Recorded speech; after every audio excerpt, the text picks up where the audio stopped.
서문역 사거리 쪽으로 지체 정체됩니다.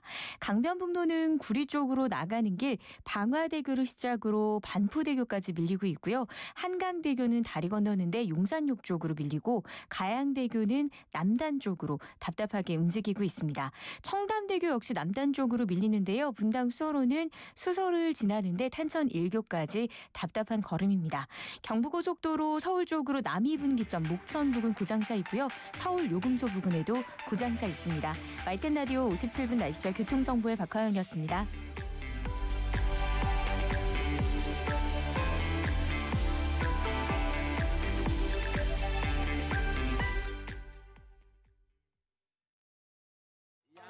춤과 노래를 즐기는 장수마을 가고시마의 100세 어르신들. 건강 비법은 흑초. 100세 시대. 골골백세냐 생생백세냐는 지금 결정됩니다. 늦기 전에 샘표 흑초하세요. 매일매일 흑초 습관. 샘표 흑초. 100년 동안. FM 94.5MHz YTN 뉴스 FM입니다. HLQV.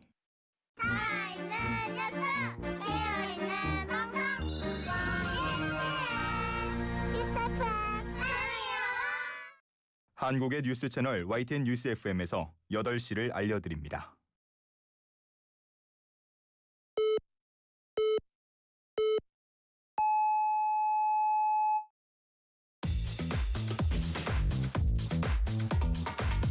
라디오 뉴스파이팅 김명수입니다. 3부 순서 이어가겠습니다. 뉴스파이팅은 라디오뿐 아니라 보이는 라디오로도 함께 하실 수 있습니다. 라디오 듣다가 궁금한 점 생기시면 샵 0945 우물정 0945로 문자 남겨주시면 됩니다. 단문 50원, 장문은 100원의 정보 이용료가 부과됩니다.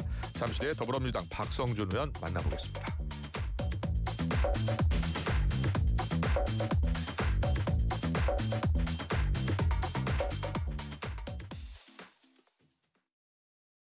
한국인의 연금 공식 시작! 퇴직연금 한투, IRP 한투, 연금 이전 한투. 투자 전문가 한투가 관리 수수료 없이 평생 알아서 해주니까 퇴직연금 고민이라면 외우세요. IRP 한투. 한국투자증권. 한국투자. 원금 손실 발생 가능 및 투자자 귀속. 가입 전 상품 설명서 및 약관 필독. 르노 그랑콜레오스 하이브리드 이텍. 자동차 안전도 평가 1등급 획득으로 더 안전하게. 대한민국 올해 SUV 3관왕에 빛나는 르노 그랑콜레오스. 지금 가까운 르노 전시장에서 시승하고 6월 한정 특별한 3가지 혜택도 만나보세요. 울림이 계속되는 모든 것들을 우리는 명작이라고 부른다. 지금도 시간이 지나도 메르세데스 벤츠 S클래스. 지금 가까운 전시장에서. 온도와 습도를 항상 일정하게 유지시켜주는 항온 항습기 전문기업 AR.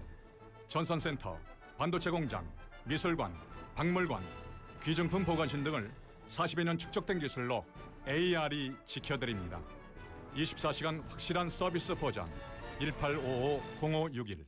역대급 폭염이 예고되며 공공기관, 산업 현장, 물류창고 근로자들의 걱정이 커지고 있습니다. 시원하고 쾌적한 근무 환경은 모두의 바람이자 펜직의 바람입니다. 넓은 공간도 쾌적하게. 대형 실링팬은 펜직. 생활에 유익한 바람을 만드는 펜직.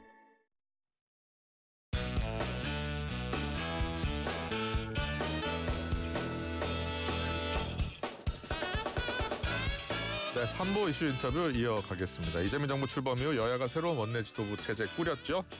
벌써부터 쟁점 법안 두고서 주도권 기싸움이 벌어지고 있습니다. 곧 인사청문회도 열립니다. 거대 여당 민주당은 어떤 전략으로 국정을 펼쳐나갈지 더불어민주당 박성준 의원 모시고 이야기 나눠보겠습니다. 어서 오십시오. 예, 안녕하세요. 안녕하세요. 네. 박성준 의원 오랜만입니다. 예, 반갑습니다. 예, 원내수석 부대표로 지내셨잖아요. 예, 1년 3개월 지내셨나요? 예. 1년 하고 1개월. 1년 1개월 한 10일 정도 했습니다. 그랬습니다. 예. 어때요? 저희가 지난해 예. 5월 3일부터 해서 그랬군요. 12월 3일 내란, 또 지난 대선 6월 3일, 그리고 네. 이제 13일 날 저희가 원내 지도부가 교체되면서 예. 상당히 오랫동안 장도의 시간을 걸어왔네요. 그랬네요. 예. 박찬대 원내대표 체제에서 그렇죠. 새로운 원내지도부가 출범했습니다. 소회가 어떻습니까? 그 새로운 원내지도부와 전임 원내지도부의 가장 큰 차이는 박찬대 원내대표, 박성준 수석의 원내지도부는 야당의 원내지도부였고요. 그랬죠. 윤석열 정권과의 대립각이 확실하게 전선이 형성된 야당 지도부였다고 하면은 지금은 이재명 대통령을 출범시키고 새롭게 출범하는 원내 지도부란 말이죠. 그러네요. 그러면 야당의 원내와 여당 그리고 다수당의 집권당의 원내 대표, 원내 지도부는 좀 더 다른 시각과 다른 접근과 다른 국정 아젠다를 제시를 하면서 출범하는 것이 좀 큰 차이가 아닐까 싶습니다. 여당 원내 지도부는 어떻게 해야 될까요? 여당의 이제 원내 지도부는 가장 결정적인 게 정치라고 하는 것은 이제 책임인데 이재명 정부가 이제 출범하면서 이재명 대통령이 그동안에 걸어왔던 정책이라든가 그리고 민생 문제라든가 외교 문제라든가 특히 내란 종식이라든가 이런 국정 아젠다 있지 않습니까? 외교 보관 이런 부분에 대해서 원내 지도부가 정책 입법을 만들고 그것을 추진할 수 있는 개혁 입법 이런 것들과 함께 책임 있는 원내 지도부가 돼야 되는 것이 가장 큰 역할이고 어깨가 무겁죠. 그렇군요. 이재명 정부 또 이재명 대통령의 국정 운영을 뒷받침해 줄 수 있는 그런 여당의 지도부가 돼야 된다라는 말씀을 해주셨고 어제 이제 김병희 원내대표가 송원석 국민의힘 원내대표를 처음 만났잖아요. 그런데 이런 말 하더라고요. 통 큰 대승적 결단을 촉구한다. 이게 뭘까요? 그러니까 지금 이제 처음에 원내 지도부 이제 구성이 되고 특히 이재명 정부의 내각 인선과 더불어서 출범을 하지 않습니까? 그리고 이제 원내에 관련된 협상들 또 하나는 뭐냐면 이제 본회의 일정이라든가 이런 것들을 잡아야 되고 특히 이재명 정부가 초기에 여러 일들을 해야 되는 건데 그 일에 있어서 야당의 원내 대표가 어느 정도 이제 결정을 좀 해주고 많이 도와달라는 거예요. 그런 의미일 수 있겠고 또 대한민국의 발전을 위해서 지금까지 이제 국가가 3년 동안 퇴행의 역사를 거쳤는데 이걸 한 단계 업그레이드 시키기 위해서는 집권당이 역할을 제대로 할 수 있게끔 좀 도와달라 이런 의미도 포함되지 않았을까요? 그래요. 그 야당에서는 지금 법사위원장 자리를 야당에게 좀 돌려달라라고 주장하고 있어요. 그거는 이제 송원석 원내대표가 호흡이 짧은 거죠. 이 조기 대선이 치러지고 이재명 대통령이 당선되는 과정 그리고 윤석열이 탄핵되고 내란이 있었던 그런 과정들에 대해서 당시에 국민의힘은 어떤 입장이었는지를 좀 되돌아보고 호흡을 좀 길게 가고 우리는 무엇을 할 것인지에 대해서 국민들에게 사죄하고 또 사과하고 우리는 이렇게 개혁을 하겠다라고 하는 것을 좀 원내대표로서 긴 호흡을 가지고 얘기해야지 당장 지금의 법사위원장 가지고 그 카드를 내세웠다라고 하는 것은 그리고 이제 법사위원장이라고 하는 것은 원내 다수가 책임지고 갈 수 있는 가장 결정적인 상임위원장 자리인 것입니다. 그렇기 때문에 우리가 지난 2024년 총선에서 다수당이 됐고 그 다수당의 역할을 충실히 하겠다라는 의미에서 법사위원장을 가져왔기 때문에 그것은 흔들림 없는 법사위원장 자리를 민주당이 가져갈 수밖에 없는 것이죠. 그래요.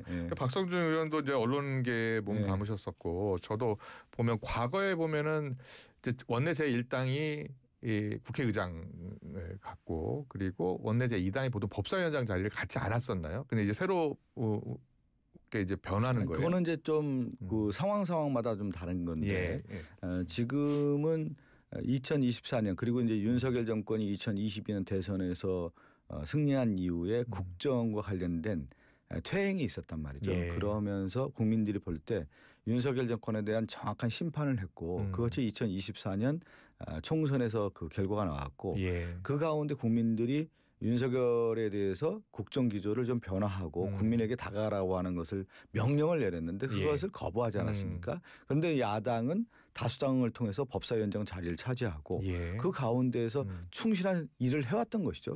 정부에 대한 견제를 확실하게 해왔던 역할이 있었기 때문에 법사위원장은 결국 이제 국회 다수당이 차지를 하면서 국정에 대한 책임을 져라고 하는 부분이 있다 이렇게 말씀드리고 앞으로 이제 여의도 문법이 바뀌는 건가요? 그렇지는 않아요. 원래 그 미국도 그렇고 민주주의의 기본적인 원리라고 하는 것은 국민에게 국민이 이제 민의를 대변해서 심판을 받았다고 하면 그 결과에 대해서 순응하고 책임지라는 자리인 거거든요. 그러니까 국민이 정치에 참여하고 대표를 뽑고 책임지라고 하는 건데 그것은 바로 국회 의석으로 드러나는 거기 때문에 법사위원장의 그 역할이 굉장히 중요한 역할입니다. 다수당의 역할이 있어서 그것은 당연한 것이겠죠. 그래요. 그 운영위원장 자리는 어떻습니까? 현재 운영위원회 간사로 계시는 거죠. 네. 운영위원장도 지난 2024년에 같은 원리였죠. 그랬어요. 이 윤석열 정권과 관련된 부분에 있어서 국회 운영위원회는 원래 이제 여당이 보통 기본적으로 해왔는데, 그렇죠. 당시에 이제 이 국민들의 민의가 윤석열 정권이 이대로 둬서는 안 된다라고 하는 부분이 있었기 때문에 저희가 야당으로서 책임을 다하겠다는 측면이었고, 원래 이제 국회 운영위는 실질적으로 여당 몫이었던 것이죠. 그래요. 그 여당. 근데 저는 이제 기본 원리가 이런 뭐 여당이야 야당이야 이런 핑퐁의 게임보다는 국회의 민의를 국민들에게 충분히 이제 수용해주고 그것을 책임지라고 하는 원리에 있어서는 그만큼 책임이 따르는 거기 때문에 그 책임을 수행해서 그 다음 선거에서 심판을 받는 것이 민주주의 기본 원리이기 때문에 저희가 집권당이면서 또 다수당이면서 그 역할을 다 해야 되는 거 아니겠습니까? 그런데 그것을 못했을 경우에는 또 국민이 심판을 받는 거기 때문에 지금은 이재명 정부가 성공하기 위해서 어떤 역할을 해야 되느냐. 법적인 개혁 입법을 뒷받침하고 국회 운영을 전반적으로 수행을 잘해서 그 결과물에 따라서 책임지고 또 심판받고 거기에 따라서 국민들이 어떤 판단을 할지는 좀 기다려봐야 되는 거 아니겠습니까? 알겠습니다. 이재명 대통령이 여야 원내지도부 원내대표를 초청했어요. 오찬 함께 하자고요. 정치복원 협치 계기가 됐으면 좋겠다라는 분석이 많아요. 어떻게 보셨어요? 앞으로 그런 자리가 마련돼야 되지 않겠습니까? 원래 역대 정부에서 여야 원내대표라든가 당대표를 초대를 해서 국정 전반에 대한 협의도 하고 야당이 어떤 요구를 하고 있는지 그러면서 정치 공간을 열어줬거든요. 그리고 들어주기도 하고 그러면서 사실은 우리가 얘기하는 협치의 공간을 만들었던 건데 전임 윤석열 정권은 그런 일이 한 번도 없었죠. 제대로 된 역할이 없었기 때문에 그런 면에서는 이재명 대통령께서 그런 정치적 공간을 열어주고 숨통을 틔워줘야 되는 거 아니겠습니까? 그것은 뭐냐면 국민들이 숨을 쉴 수 있는 공간이거든요. 그래요.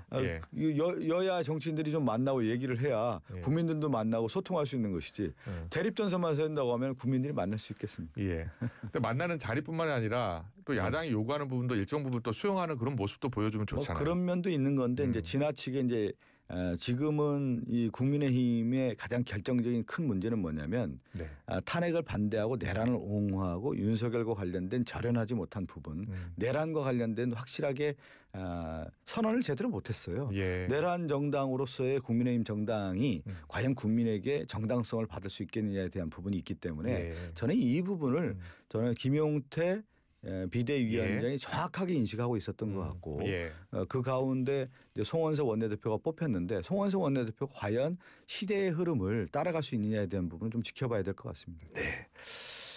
잘 들었고요. 자, 김민석 국무총리 후보자 최근 몇 가지 논란이 있는데요. 일단 인사청문회 날짜는 잡혔어요. 24일, 25일이요.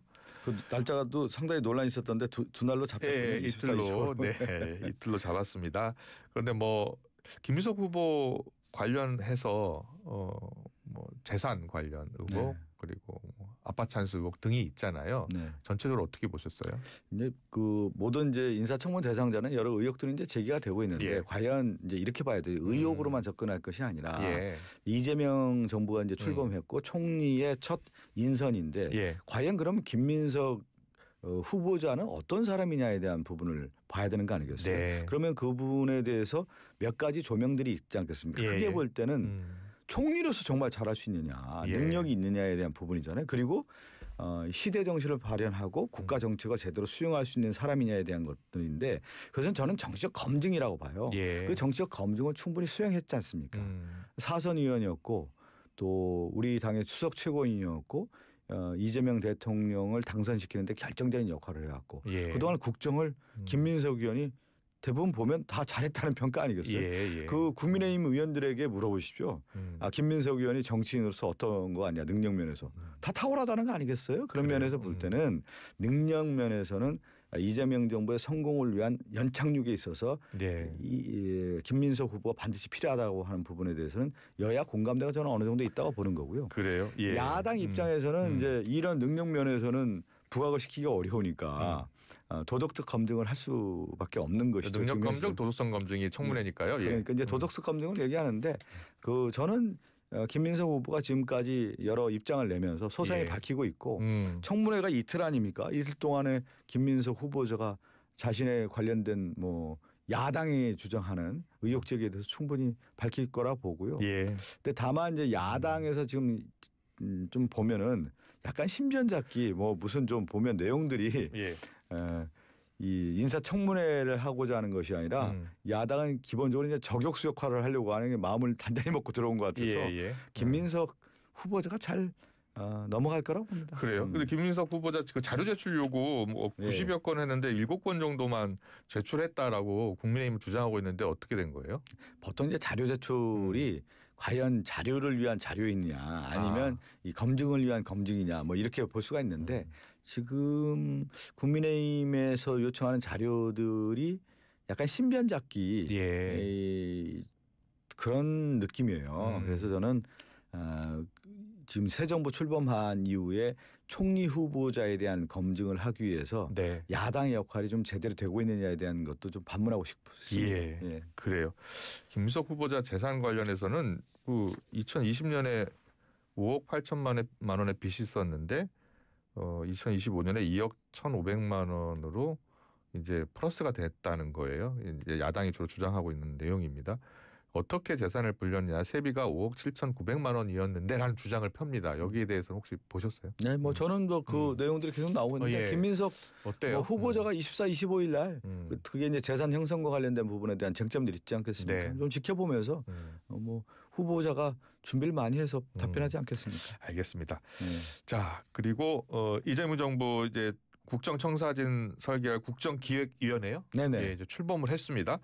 이재명 정부 5년의 청사진을 그리는 거잖아요. 네네. 네, 그 어떤 청사진을 좀 그리고 있는 걸까요? 그 국정 아젠다라는 게 이제 정확하게 정해져 있지 않습니까? 이제 민생 경제를 회복하고 외교를 복원하고 특히 내란 정치과 관련된 부분은 이제 특검을 통해서 이제 그렇게 되는 건데 가장 중요한 부분은 국가 설계라고 하는 부분이잖아요. 국정 아젠다. 그럼 국가를 어떻게 설계할 거냐라고 볼 때 정부 조직 개편이라고 하는 부분도 있는 거고 또 하나는 중요한 이 예산과 관련된 부분이 있다면 추가 경정 예산과 관련된 부분이라든가 또 인사 정책이라든가 이런 것들이 전반적으로 다 녹여내서 저는 이제 국정 철학 기반 하에서의 국정 아젠다 세팅이다 이렇게 보면 될 것 같습니다. 거기에서 이제 검찰 개혁 관련해서는 상당히 이제 그 민주당이 주목하고 있고 또 제대로 하겠다는 거 아니에요? 검찰 개혁을 보면 검찰청 폐지하고 중대범죄수사청 설치하고 등등 국가수사기획위원회도 만들고 이런 법안들이 지금 막 올라가 있잖아요. 그런데 물론 정부와 충분히 상의한 것은 아니다라고 하고 있고요.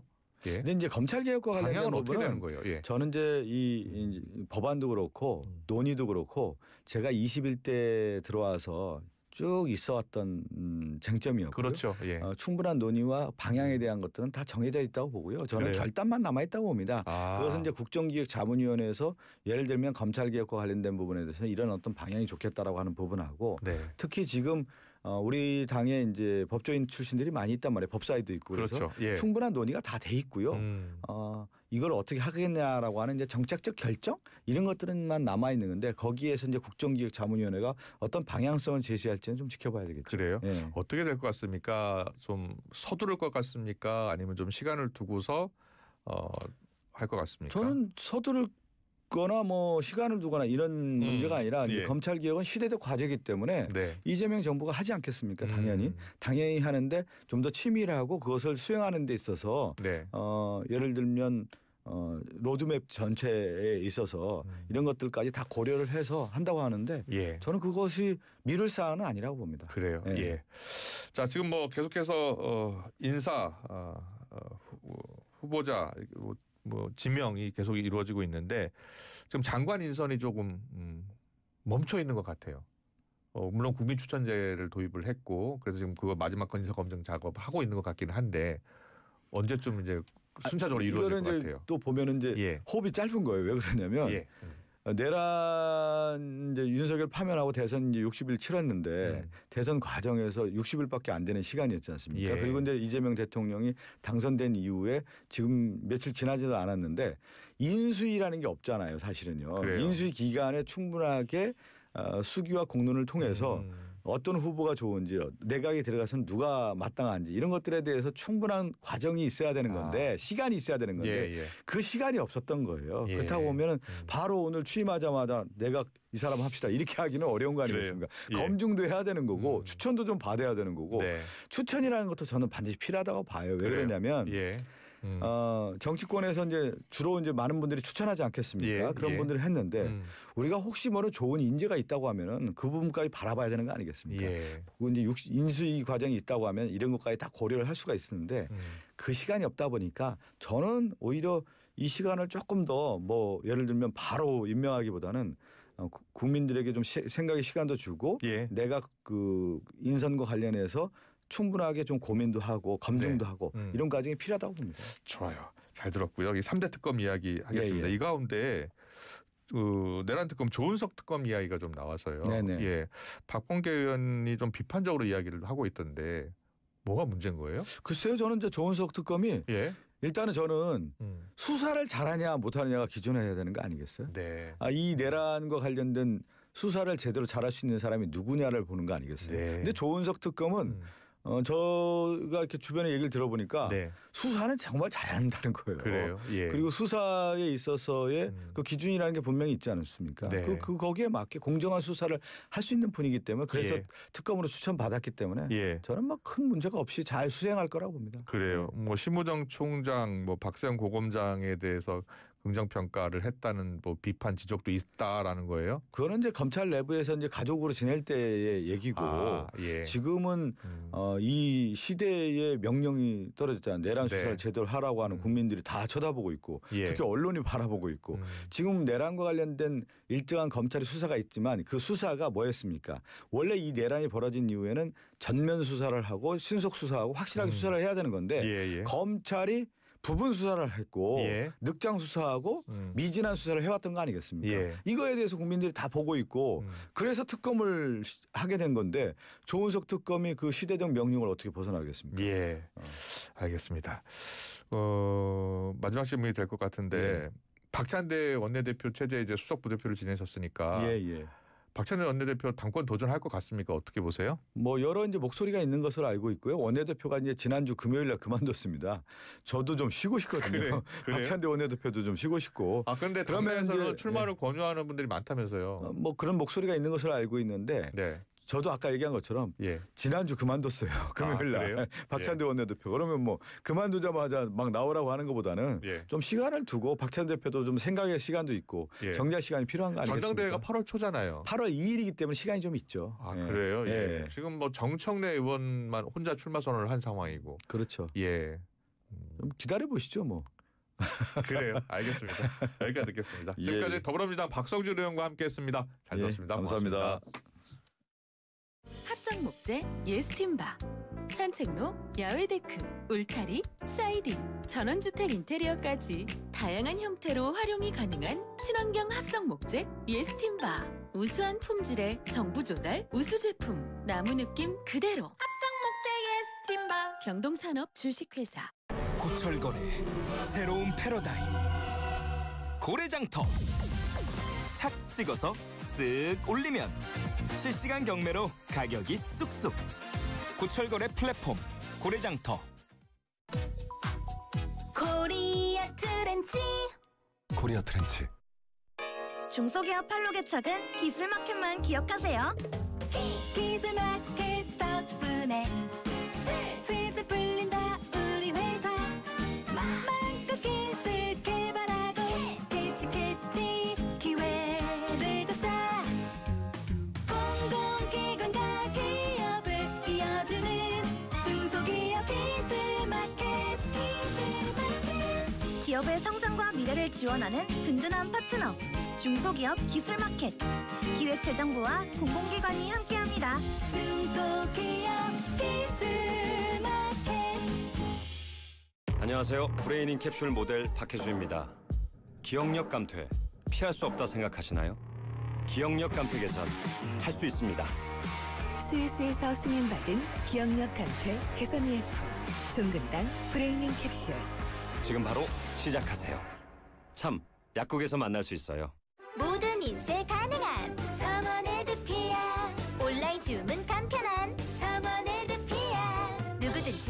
어디서나 쉽고 빠르게 인세의 유토피아 성원의 드피아. 여름에는 부채 판촉물, 다양한 부채 역시 성원의 드피아. 환기가 필요한 순간 유후 숨쉬는 우리 집 유후 상쾌한 우리 집 매일매일 맑은 공기 유후 앞서가는 이유가 있네. 창문형 공기청정기 유후. 국가보훈부 YTN 라디오 공동기획 광복 80주년 캠페인. 안녕하십니까. 국가보훈부 장관 강정입니다. 1926년 6월 10일 대한제국의 마지막 황제 순종의 장례 행렬이 종로를 지나던 순간 수많은 학생, 청년들이 거리로 나섰습니다. 나라를 되찾겠다는 열망으로 학생들이 주도했던 전국적인 항일 만세운동, 60만세운동은 3.1운동 이후 침체되었던 독립운동에 새로운 활기를 불어넣었고 신간의 창립과 광주 학생운동의 발판이 되었습니다. 대한 독립 만세. 자유를 향한 피 끓는 절규는 오늘의 대한민국을 만든 토대였습니다. 절망 속에서 지켜낸 청년들의 나라 사랑. 이제는 우리 차례입니다. 친환경차 부품 기업에 좋은 소식이? 산업통상자원부가 자동차 부품 수출 기업의 경영 부담을 줄이고자 친환경차 보급 촉진을 위한 2차 보전 사업으로 최대 5억 원까지 저리융자 프로그램을 운영합니다. 신청은 9월 말까지 한국산업기술진흥원 홈페이지에서. 선착순이래요. 국토 3분의 2가 산림인 우리나라. 우리 곁에서 휴식과 즐거움을 주는 산림은 그러나 집중호우로 산사태가 발생하면 우리에게 큰 위협이 됩니다. 5월 15일부터 10월 15일까지는 여름철 자연재난 대책 기간입니다. 산사태 위험에 대비하기 위해서는 대피 장소를 사전에 알아두고 긴급 재난 문자를 수시로 확인하셔야 합니다. 또 노약자는 외출을 삼가고 대피 명령이 있을 때에는 망설이지 말고 즉시 대피하셔야 합니다. 산사태 모두가 막을 수는 없어도 피할 수는 있습니다. 나를 지키는 시간 바로 지금입니다. 이 캠페인은 모두가 가치 있고 건강한 숲을 만들어가는 산림청과 함께합니다. 반갑습니다. 경기도의회 의장 김진경입니다. 짙어진 초록만큼 기억할 이름들을 선명히 새겨보는 호국 보훈의 달입니다. 숭고한 희생 위에 쌓아 올린 오늘을 지키기 위해 경기도의회는 민생 회복과 공동체 통합에 힘을 쏟겠습니다. 지켜야 할 가치를 외면하지 않는 의회, 실천으로 답하는 경기도민의 의회, 경기도의회입니다. 이 캠페인은 경기도의회와 함께합니다. 지난해 우리나라 합계 출산율이 9년 만에 반등했습니다. 23만 8천여 명의 소중한 아이들이 이 땅에 태어났습니다. 한 명 한 명 그 존재만으로도 큰 기쁨이죠. 청년들이 결혼과 양육을 통해 진심 어린 행복을 느끼고 아이와 부모 모두가 함께 웃으며 따뜻한 일상을 보낼 수 있도록 정부는 국민이 체감할 수 있는 정책으로 더 가까이 다가가겠습니다. 모두가 함께 만들어가는 대한민국의 미래, 여러분의 관심과